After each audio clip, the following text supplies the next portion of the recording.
God damn it, I cried, slamming an angry fist on the steering wheel. Every fucking time. Adria looked at me inquisitively.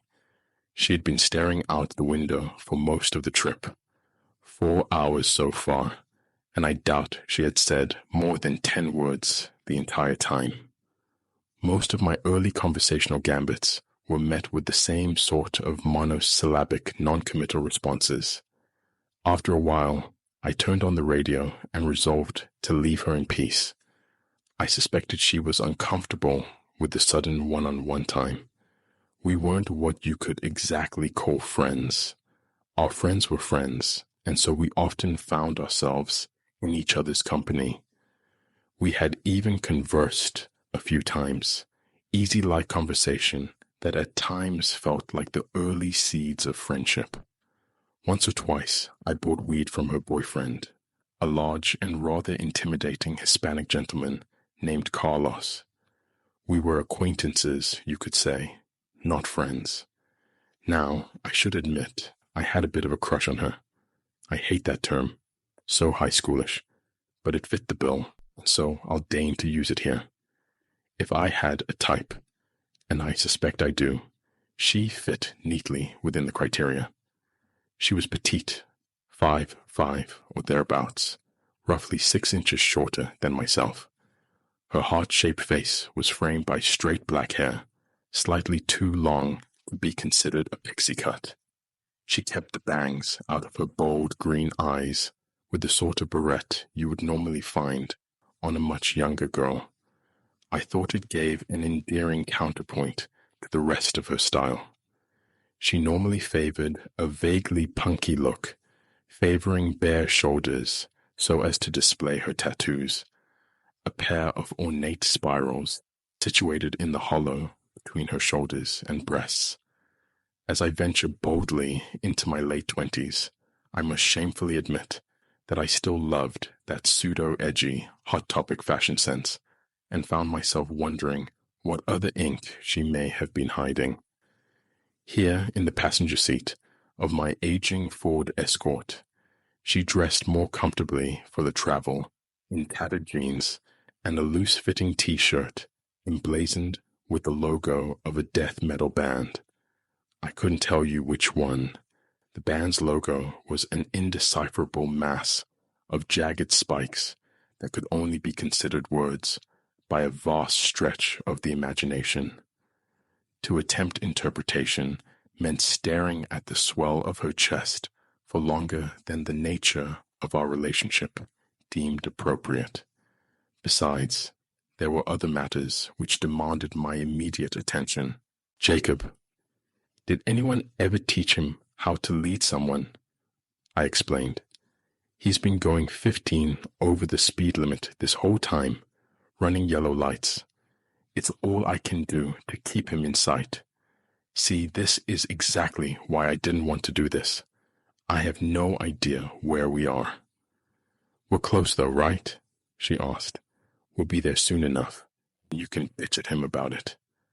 She went back to staring out the window, leaving me feeling like an asshole. Obviously, he didn't want to listen to me complain the whole trip. I wondered why she even agreed to ride with me at all. Maybe she didn't. Jacob's truck had no back seat, and his passenger seat was claimed by his large and allegedly asexual girlfriend Sarah. Riding bitch between the two of them, with the shifting knob between your legs, would have been unpleasant for a trip across town, let alone a 5-hour trip across state lines. I guess it was my responsibility to keep that option as unappealing as possible. Sorry, I said. Don't mean to be a bitch. I'm just nervous, that's all. I don't usually drive long distances. Looking forward to the reception, so I get myself outside some drinks. She smiled faintly at this and said, Me too. Maybe it sounded more like familiar ground to her, as most of our interactions had been at similar functions. Something like hope began to rise up within me. The reception, I suspected, was my best bet at sealing some sort of deal with her. If I didn't fuck it up, on the ride down to the wilds of Arkansas, that is, it was time to sweeten the pot. If you'll forgive the pun, ease the tension. I stepped down on the gas, hoping to reach a more comfortable following distance, and played my gambit. You want to have a smoke? I have a few joints rolled in a pack under your seat. She quickly nodded, and I thought maybe I saw the smile widen somewhat before she ducked forward to access my stash. You want greens? She asked, drawing a tightly rolled spliff from the pack. I had Michael roll them for me before I left. Not that I would admit such a thing to her. I was a pipe man myself, and never quite got the knack of joint craft. I waved her off with an indulgent, if somewhat flippant gesture, my eyes still trained on Jacob's scarcely visible truck. I thought I had bridged the gap somewhat, as his truck was very nearly identifiable as such. This feat was achieved by forcing myself to accelerate to 20 miles per hour over the posted speed limit. We were entering the boondocks, having left the major highways shortly after forming this convoy, and I hadn't seen a police vehicle in a comfortingly long stretch of time. All yours, I said. I pride myself on being a good host and will happily take deuces. You're too kind, she said, and I could tell her mood was lifting. Oh, can I trouble you for a light? I can't reach my pockets. There's one in the center console, I think. Gracias, Adria replied. There was indeed a lighter in the center console, and miracle of miracles, it even worked. She lit the joint and took a couple of puffs. Smoke, pungent and acrid, filled the cabin. She coughed once, into her fist. Pretty dank chuck, she appraised. Not bad. She was the only person I knew who called me Chuck. It always made me think of Peppermint Patty from the Charlie Brown comics, and I allowed it mostly because I wanted to fuck her. To everyone else, I was Charlie. Not as good as Carlos's, I admitted, accepting the joint as she waved it in the periphery of my vision. But not bad. I was always careful to be respectful of Carlos, even when not in his company, because the man terrified me. I drew smoke into my lungs, held it until my chest burned, and exhaled slowly. My head swam, but the sensation was followed by a pleasant buzz and an overall feeling of calm. Jacob's truck was now perhaps no more than 100, maybe 150 yards in front of me, and I was closing fast. She grunted in response, leaving me wondering if I somehow misspoke, and took the joint back from me. She ashed it carefully into an empty Coke can and took another hit, a long one this time, and slow. Like me, she held the smoke and let it out in a thick white plume. The air was starting to get a bit murky, and I cracked a window to let the smoke out. We smoked the rest in silence that was only somewhat awkward. The pot worked its magic, and I felt the stress of driving melt away. Jacob's truck cruised a short distance in front of me, and so I slowed to a more comfortable pace and took in the scenery. Since entering Arkansas, we had passed through a series of dingy little towns that may have boasted as many as 2 stoplights. What passed for civilization sat out on their front doorstep shirtless and smoking cigarettes, watching us pass with stark suspicion in their eyes. Children played in the yards, most of them filthy and shoeless. In contrast with their parents, they paid us no mind. Between these one-horse oases after the outlying houses, with the ever-present litter of children's toys and rusty vehicles began to die away, were vast stretches of dense wood. The terrain was hilly, almost mountainous in places, and the road wound around steep inclines and sometimes dizzying drops into the valleys below. Traffic was sparse, even in town, and most of the time Jacob and I seemed to possess the only two cars on the road. Not surprising considering the number of rusted hulks I saw along the way, most of them resting on cinder blocks and shrouded in weeds up to the headlights. The entire state, or at least as much of it as I had seen so far, looked like the land reclaiming man's creation after some long-gone apocalypse. And this was where Liz intended to live the rest of her life, or at least until she figured out this guy Randy wasn't worth her time. Before setting off for this wedding, we all expressed bafflement mixed with a heavy dose of disappointment. We had hoped the wedding would be called off before it came to this. Mere weeks ago, when she announced her pending nuptials to this man who none of us had met prior to that day, we scoffed and took it as a joke. Randy had spent the visit acting like a sullen 5-year-old, long periods of morose silence interspersed with cutting sarcasm at any opinion any of us had the gall to put forth in his presence. In turn, he managed to offend every single one of us. We were drinking that night, and some of us, myself included, grew a bit belligerent despite all efforts at politeness for our friend's sake. It never came to blows, but perhaps only because Liz was there to keep the peace. So we scoffed at her claim of engagement. Marry this asshole? It was inconceivable, or so we thought, but here we were, driving hundreds of miles into the heart of darkness to see her wed. It felt like saying goodbye. At least the scenery is nice, I said, not realizing I had spoken aloud until Adria looked up at me, almost startled at the broken silence. She had the joint, now a rapidly dwindling roach, pinched with the barrette from her hair, so she could finish it without burning her lips and fingers. Her eyes were wide and red-rimmed from the smoke. She said again, her token response. I shook my head, an action that was met with a brief spell of dizziness. I was quite honestly feeling pretty high and reminded myself that I needed to be paying attention. I noticed then that Jacob pulled ahead again.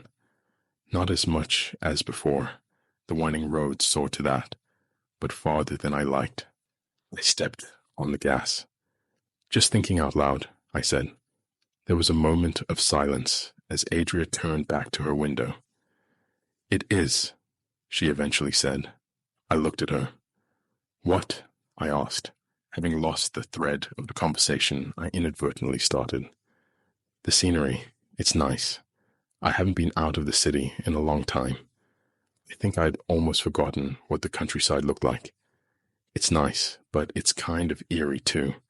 So dead, so quiet, so, I don't know. Still, it's almost like the world has come to an end. It was my turn in to be startled. I was just about to tell her I was just thinking the same thing, but she changed the subject before I could. I'm sorry, she said. I know I haven't been the best company on this trip. I have a lot on my mind, that's all. Liz, I asked, wondering how much our trains of thought coincided. Another bout of silence from Adria. She appeared to be considering my question, though, not ignoring it. Yeah, she said. No, not really. Well, partially.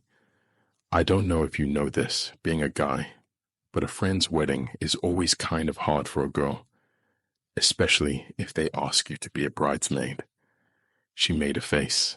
I caught it just before turning back to the road. It was my understanding that the ladies enjoyed the whole wedding thing, getting together, going over wedding plans, bachelorette parties, all that business. Guess that showed how much I knew about it. Anyways, she went on, that's not really what's bothering me, but, if it's all the same to you, I'd rather not talk about it. Let's change the subject, okay? Hey, I said agreeably. None of my business, right? Hey, let me ask you, I haven't done too many of these weddings. What's an usher supposed to do anyway? Do I get to kick people out if they're not on the list or whatever? Like a wedding bouncer? Nah, she said, staring out the window again. Nothing cool like that. I think you just show people to their seats. Are you on the bride's side or the groom's side? Right this way, you'd say. Ah, well, I guess that sounds hard to fuck up at least. I broke off. Faintly, I could see the turn signal blinking on Jacob's truck. Handle that. They're turning. I'd better catch up before we lose them. The road they turned into was as densely wooded as the one on which we currently traveled, and so I lost sight of them as soon as they rounded the corner. There was no light or stop sign marking the intersection, but at least it was paved. The Green Street sign read, Old Ozarks, Odd, and I vaguely recalled the plan to cut through some country road to reach the highway that led directly to Randy's shithole hometown. Actually, it was the reason I agreed to follow Jacob in the first place, and now I was glad I did. I can't imagine how I would have spotted the turnoff on my own. Jacob, of course, was already out of sight, but I was heartened by this landmark and assumed if I kept my pace, I would catch up with him somewhere around the bend. Also, my head was still buzzing nicely from the smoke, and the radio was playing my song. I had no idea what the song was called, but I was at that moment quite certain that it was my song. Guess this means we're in the home stretch, I said while tapping my fingers against the steering wheel in some rough approximation of the beat. Thank God, Adria said, stretching her arms as best she could in the confines of my escort. I noticed, as she did, the way her nipples stood out against the fabric of her shirt, and pretended I didn't. If I managed not to blush, I figured my chances of getting away with taking this liberty were pretty good. I've been told I blush easily. It's pretty goddamned embarrassing, to tell the truth. Are you okay? She asked, her eyes scanning my face. God damn it. Your face is red. Yeah, I said, racking my brain for a quick excuse. Just a dizzy spell. Oh, she said while looking back at her window. I figured that was it, but the wry smile I saw reflected in the glass told me it wasn't. I figured your face was red because I caught you sneaking a peek at my tits. I stammered something in response. A clumsy apology, maybe. She waved me off. Don't worry about it, Chuck. They're just tits. If I was concerned about people sneaking a peek, I would have worn a bra. I was about to say something else. I have no idea what, but she evidently wasn't finished making her point.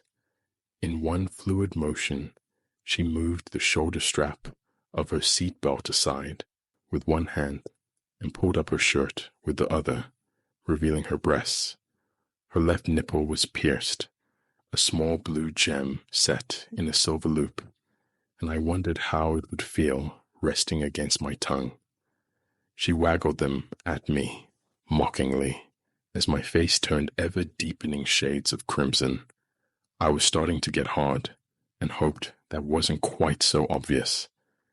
See? She made no move to cover herself back up. Nothing you haven't seen before. I'm fairly certain her last words were, I'm sure, but they were drowned out by the horn of the oncoming truck. Neither of us had yet noticed. We exchanged a startled look and laughed. She unbuckled her seatbelt, rolled down the window, and leaned out, waving her free hand. Enjoy the show, boys?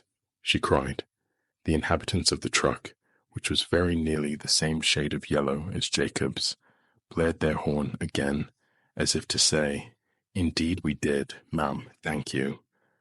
I was laughing so hard, tears were rolling down my cheeks. Adria's face was flushed with excitement, and she seemed more alive at that moment than she had the entire trip. She sat back in her seat and buckled herself in, pulling down her shirt, almost as an afterthought. "Well, I see your point," I said, and flashing her a wry smile of my own. "Both of them, actually." She laughed and punched me in the shoulder. "Oh, wait," I added. "Does this mean I owe you a peek at my junk?" "Obviously," she cackled, sending a couple more arm punches my way. "It's only fair." "Tit for tat," I said, even though my arm was getting sore. I was on a roll, and I wasn't quite ready to get off just yet. All right, she cried, still laughing. From her bag, she produced a pack of cigarettes. American natives, the choice of all fine and discriminating hipsters. She drew a cig with her teeth and lit it, holding the pack and offering to me. I hate American natives. They're the only cigarette I know of that make me genuinely nauseous. I was in no position to decline. I took the offered CEG and patted my pockets in search of my lighter. Before I could find it, Adria lit it for me. "Thanks," I said. "I light all my bitches' cigarettes," she replied matter-of-factly. This set me off laughing again, and I coughed, choking on the acrid smoke. The next few moments passed in silence, but it wasn't awkward silence for once. The country road we traveled on was all twists and turns, hills and valleys. The woods pressed on us in oppressive beauty. It was impossible to see more than 100 yards ahead at any given time, often less. Of Jacob's elusive truck, there was no sign. Not surprising, of course, although the anxiety I thought I had suppressed seeped like blood through a canvas sack. I told myself, in an effort to sustain the hard-won cheer, that with no turn-offs in sight, and our destination being the next highway we found, there was no chance of getting lost. Even if we never caught up with Jacob, we could find our way to Liz and her dreadful wedding. It worked, at least to some degree.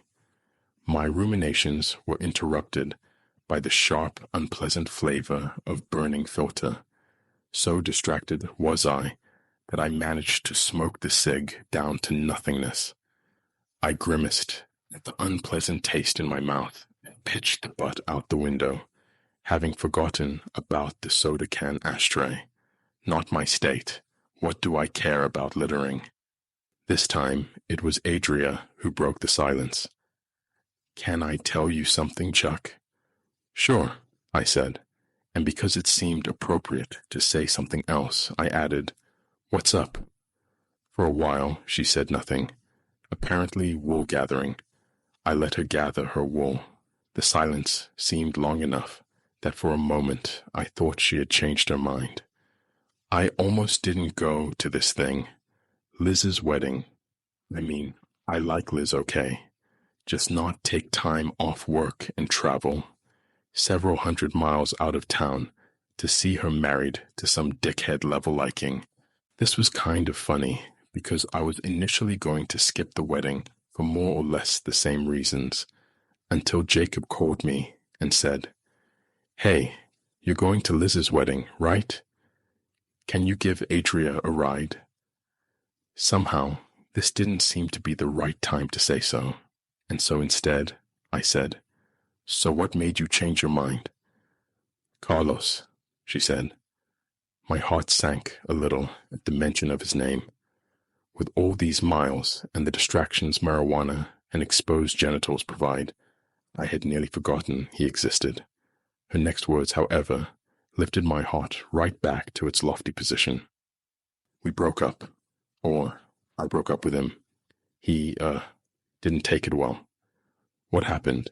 I said, masking my excitement with my most concerned tone. "Well, You know how he is. His temper. He can be pretty intimidating, I agreed.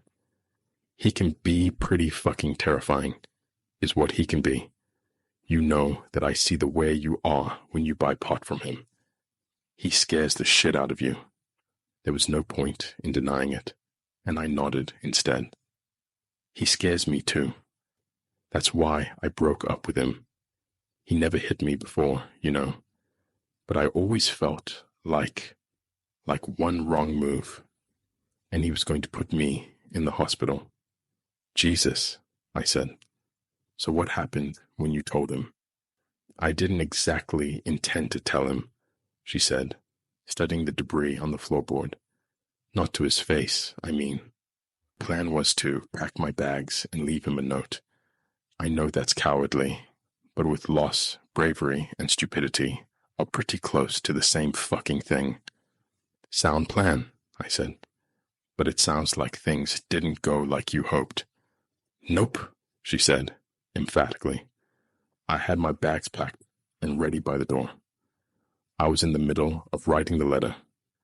Somewhere between, I'm sorry it couldn't work out between us, and I hope we can still be friends. You know, breakup lies. I knew of them, heard plenty of them, as a matter of fact. And that's when he... Yeah, she said, just above a murmur. That's when he busts in, home early, for the first time I can remember. First thing he sees is the luggage by the door, and that sets him off. He snatches the letter out of my hand and reads enough of it to get good and pissed off. Then, like an asshole, I pop off at him. He pops me a good one in the eye. I'm not sure he meant it. Hey, now hold on, I began. No, she said, waving her hands in a gesture of negation. I'm not defending him. All I'm saying is, if he really meant to hurt me, if he wasn't just acting out of surprise that I'd speak to him that way, I'm pretty sure that punch would have taken the top of my head off. Carlos is even stronger than he looks, if you can believe it. I can believe it, I said softly. I've heard some things. I heard someone gave him lip at Andy's and he punched them so hard they got organ failure. I doubt that's true. Just the sort of campfire bullshit you hear from time to time, but I believe it just the same. So what did you do? I got lucky. He tried to grab at me, and I started fighting back. Not that I could do any real damage, or at least that's what I thought. I guess I just wanted to go down swinging. Only I managed to kick him in the balls. Hard. He went down, curled into an arse ball. Nice. Yeah, she said, in such a way that she almost seemed to be talking to herself. She lit another cigarette, and this time I declined her offer. I didn't really feel great about it. Seems like kind of a cheap shot. I know that sounds stupid when I was going up against someone probably 3 times my size, but still.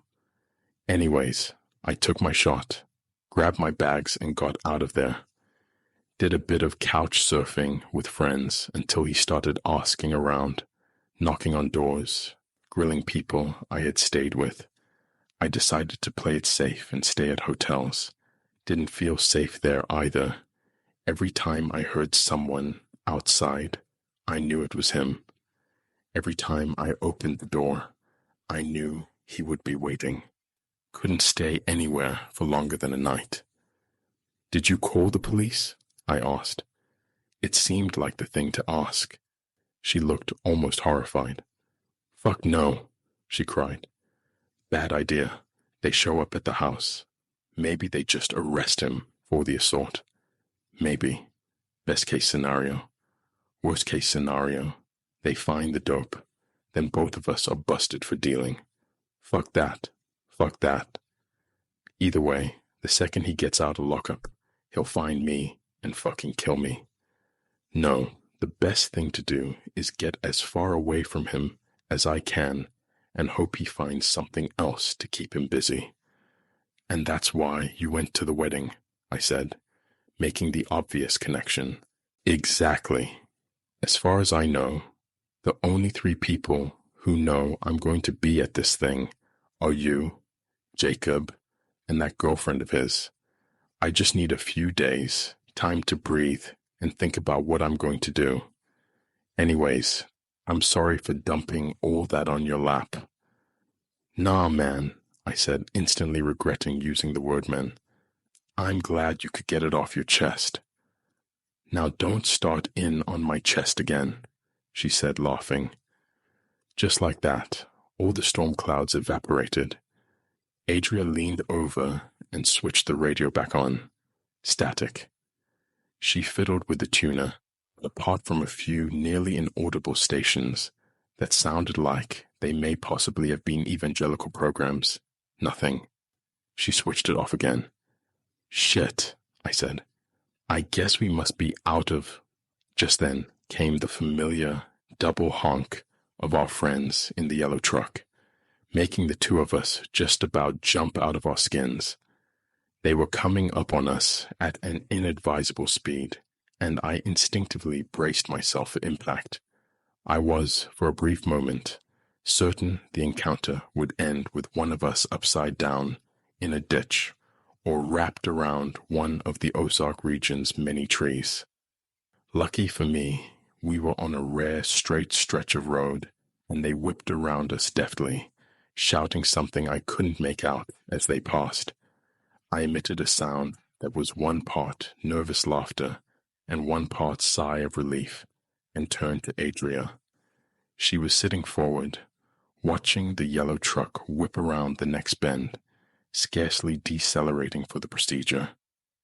A thick spume of exhaust and kicked-up road dust heralded their departure, and once again we had the road to ourselves. I guess they forgot something, I ventured. A beer koozie, maybe, or their favorite hunting rifle. Yeah, maybe, Adria allowed. Or maybe they're following us. I don't like it. She went on talking, but I didn't catch the rest. A terrible thought occurred to me at that very moment, and it demanded the fullness of my attention. Following. What if the truck we followed down this road was theirs, and not Jacob's? His truck was a different shade of yellow. True enough. But would I have realized that at a distance, or just followed the only yellow truck I saw? If that was so, we were most definitely and devastatingly lost. Compared to that, a couple of joy-riding rednecks was the least of our concerns. I had gotten the impression from Jacob that we would be on this country road for a relatively short time, but if my admittedly shaky grasp on the passage of time was correct, we had been there for something like 30 minutes already. I didn't like it, not one bit. Still, this road had to let out somewhere, and maybe it would be better to stay the course and regain our bearings once we returned to something resembling civilization. I resolved to keep my megrims to myself until then. At about the time of this resolution, Adria fell silent again. Armed with the vague bullet points of her own megrims, I made an attempt at reassurance. They're probably just some bored rednecks with nothing better to do, I theorized. I felt this was probably true. I'm sure they're harmless. This was most likely true, or at least I hoped. They'll get bored of their little game if they don't get a rise out of us. Before long, they'll get back to oppressing minorities, or whatever it is that passes for fun around here.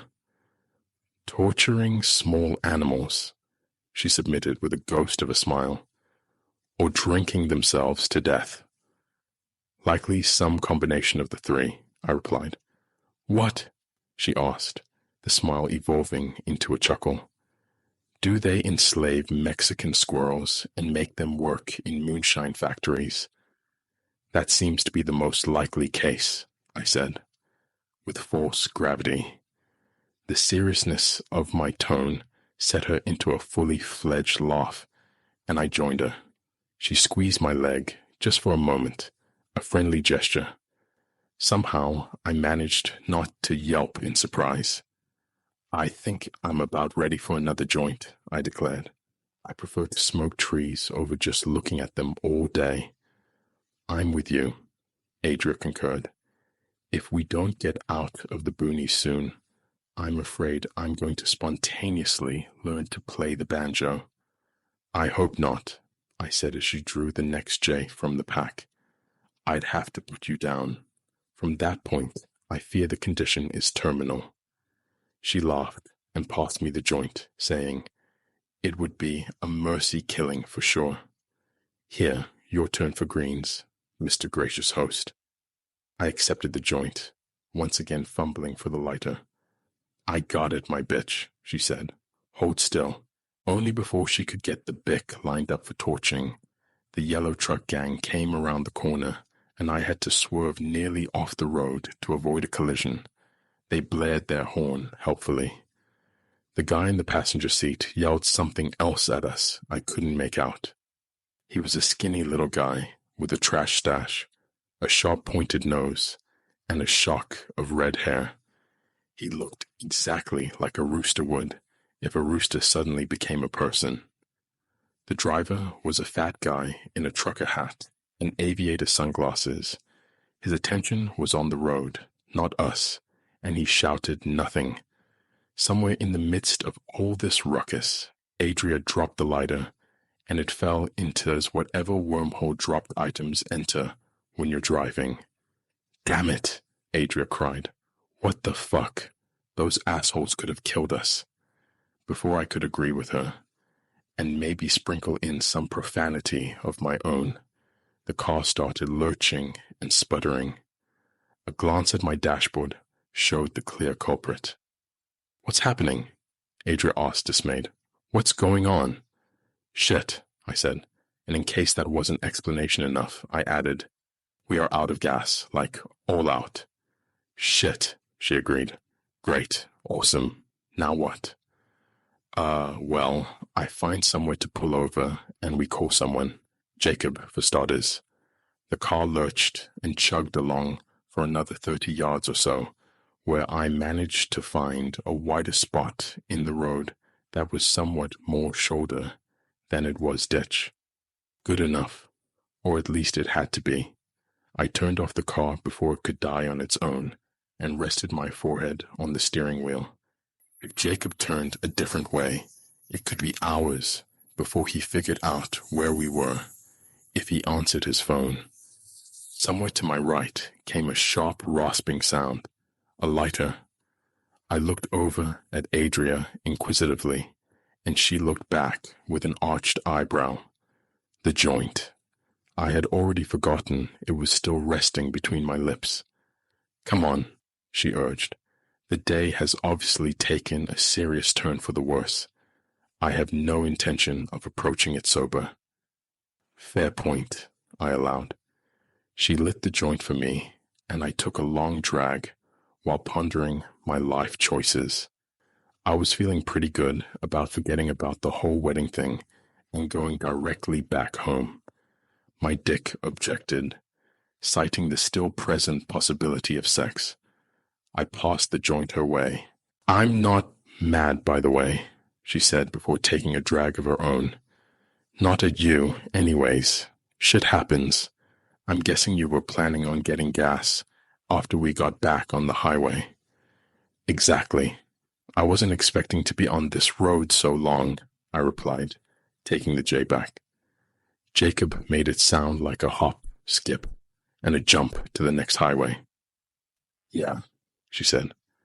"Well, I hope we've hopped and skipped as much as we're going to have to. There's something about this whole thing. These woods, those asshole rednecks. I don't know." I gave her the J, and she took another hit. She attempted a French exhale, wound up choking, and passed it back. I'm starting to get a bad case of the creeps, honestly. The sooner we get out of here, the happier I'm going to be. "Most definitely," I agreed and inspected the joint. It was getting pretty short, and Adria passed me her barrette. It made a pretty decent roach clip. I wondered idly, as I took my drag, if that was the entire reason she wore it. Feel free to cash it. I think I'm good. I need to find my phone. Get us out of this mess. Cool, man, she said, accepting the clip. She reclined back in her chair, closed her eyes, and took a long drag, maybe hoping to cash it in one hit. Maybe it was the strong buzz I was feeling, or maybe the way the light hit her face, but I was starting to suspect I was feeling something more than a crush for her. I only allowed myself a quick glance, though. Didn't want her to feel my eyes on her. I had had enough embarrassing moments for one day. I slipped out the door to check for my phone. It was in a bag in the back seat, as I had stopped carrying my phone in my pocket after the third consecutive screen cracked. The bag in question was one of those canvas grocery bags with a big green recycling symbol on the front.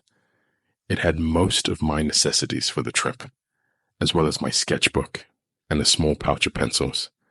As I searched, I considered asking Adria to pose for a sketch. Something about the idea was exciting. Later, I promised myself, after this mess is sorted out. Eventually, after searching through the bag 2 or 3 times, I found my phone buried deep at the bottom. Upon unlocking my phone, I saw that I had missed 3 text messages. All of them were from Sarah's phone. All of them in that obnoxious text message shorthand I can't stand in the least. They were as follows. 5:17 p.m. Dude, where are you? 5:33 p.m. Are you lost? And simply 5:44 p.m. I checked the time. It was just short of 6. I composed a response, which went as follows. Yes, I think we followed the wrong truck. We are on... I paused there. For the life of me, I couldn't remember the name of the road. Hey, Adria, I asked. What's the name of this road? Do you remember? She reflected. It was old something. Fuck. I can't remember, but for some reason, I think of bottled water. Ozarks, I exclaimed, maybe a bit more excited than the situation required. Old Ozarks Road. Boom, she said, dryly. Nailed it. Old Ozarks Road. We are also out of gas and stranded. I don't suppose you could circle back and save us. I thought for a moment and added, bring snacks.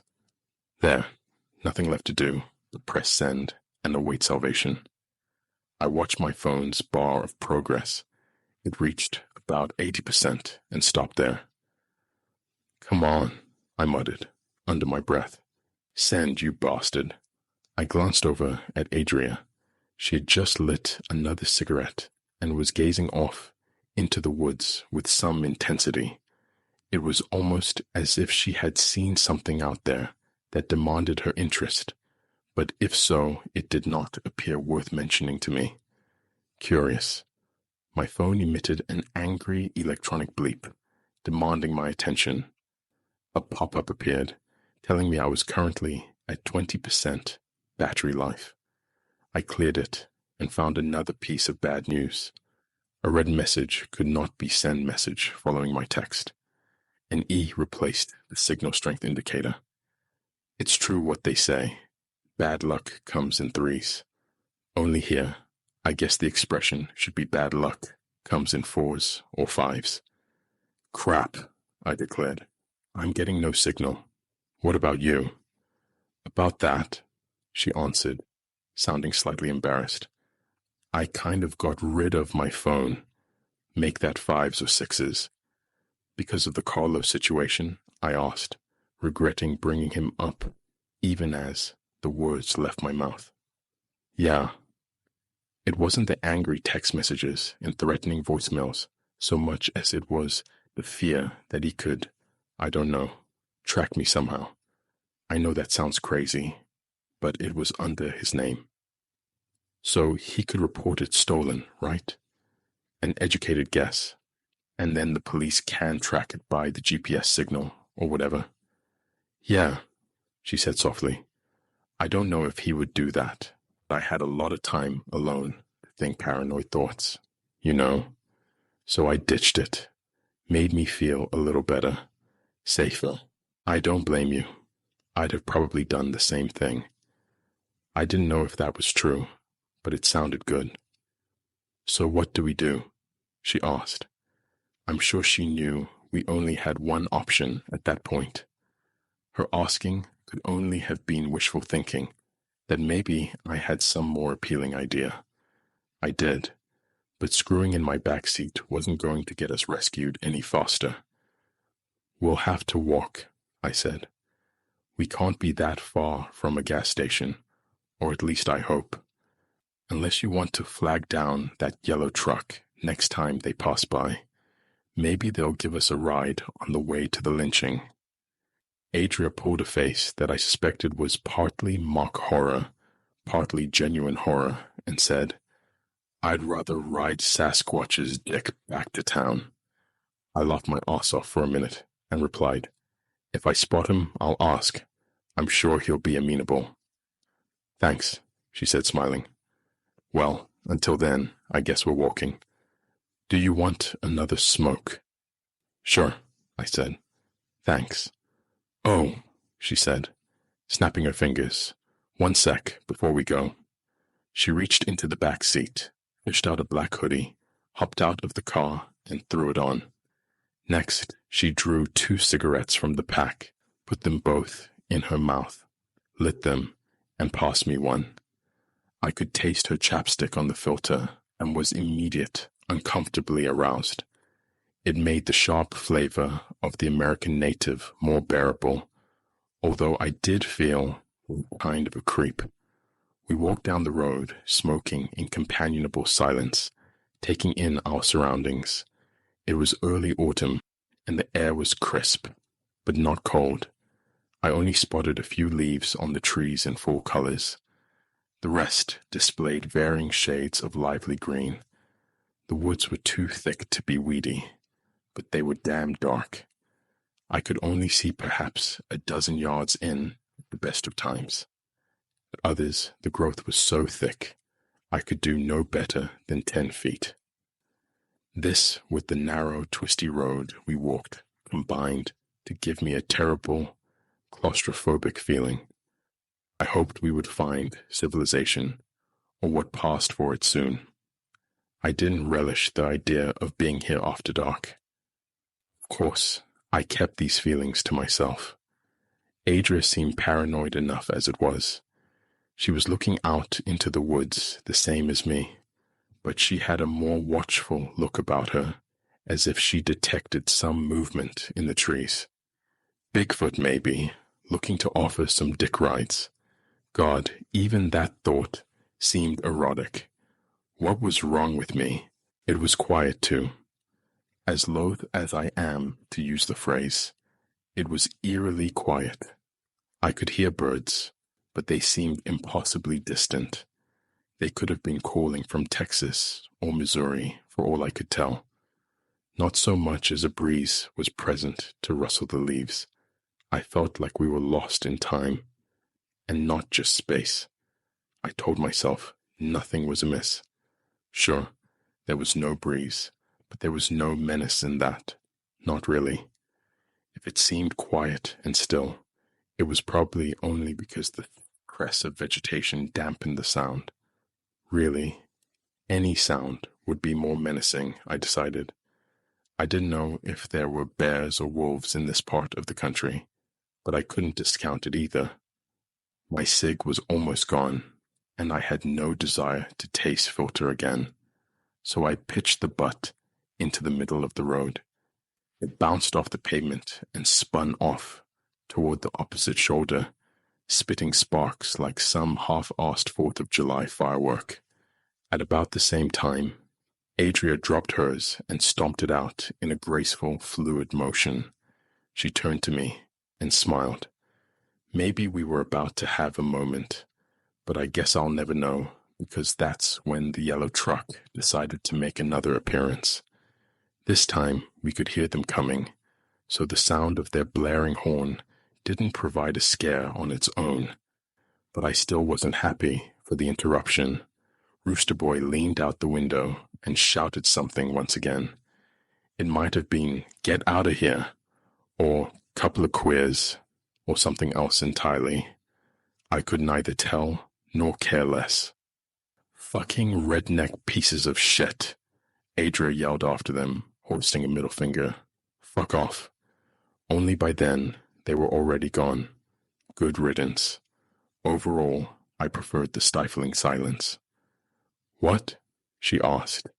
Her tone didn't suggest that I was thinking something I didn't say, rather that I said something she didn't understand. I didn't say anything." "You didn't?" she asked, incredulous. I could have sworn I heard someone say, "Never mind. We need to get out of here. This place is making me crazy. All that noise, I can't take it." "Yeah, I'm with you," I replied. "Every time we turn a corner, I'm sure we'll find a gas station. Every time I get my hopes up. We'll get there, though. If this road didn't lead out somewhere, it would be a private drive or something,